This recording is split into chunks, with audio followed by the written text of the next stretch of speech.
নবী মোহাম্মদ সাল্লাল্লাহু আলাইসাল্লামের সময়ে এক গরিব মানুষ ছিল, নাম সালিম। তার ঘরে খাবারও ঠিকমতো থাকত না, কিন্তু তার একটি গুণ ছিল, দানের প্রতি তার অদ্ভুত ভালোবাসা। একদিন রাসূল সাল্লাল্লাহু আলাইসাল্লাম মসজিদে ঘোষণা করলেন, কে আল্লাহর পথে দান করবে? যে দান করবে তার সম্পদ কখনো কমবে না, বরং আল্লাহ তা বাড়িয়ে দেবেন। এসব কথা শুনে মানুষ তার সামর্থ্য অনুযায়ী টাকা, খাদ্য, পোশাক এনে দিচ্ছিল, কিন্তু সালিমের কাছে কিছুই নেই। সে চুপচাপ দাঁড়িয়েছিল, চোখে কষ্টের ছাপ।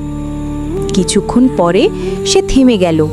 তার হাতে ছিল মাত্র একটা খেজুর, সারাদিনের একমাত্র খাবার। সে ভাবল, এই এক খেজুর দান করলে কি মূল্য হবে? মানুষ হাসবে না তো? পরে নিজের মনকে বলল, দান ছোট বড় নয়, নিয়ত বড়। সে লজ্জাস হয়ে সেই এক খেজুরটি রাসূল সাল্লাল্লাহু আলাইসাল্লামের হাতে দিল। মানুষ একটু অবাক হলো, একটা খেজুর? রাসূল সাল্লাল্লাহু আলাইসাল্লাম হাসলেন। তিনি বললেন, সালিম, আল্লাহ তোমার এই খেজুর গ্রহণ করেছেন। আল্লাহর কাছে দানের মূল্য বস্তুতে নয়, নিয়তে। সেদিন রাতে সালিম ঘরে ফিরল খুব খুশি হয়ে, কারণ সে জানত তার দান ছোট হলেও আল্লাহর কাছে তা বড় হতে পারে। কিছুদিন পর আশ্চর্যজনকভাবে তার জীবনে পরিবর্তন আসতে শুরু করল।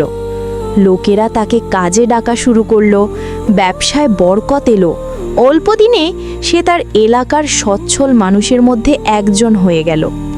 একজন সাহাবী তাকে জিজ্ঞেস করলেন, তোমার জীবনে এত বরকত এলো কিভাবে? সালিম মাথা নিচু করে বলল, হয়তো সেই এক খেজুরের বরকত, যা আমি লজ্জা সয়ে দান করেছিলাম।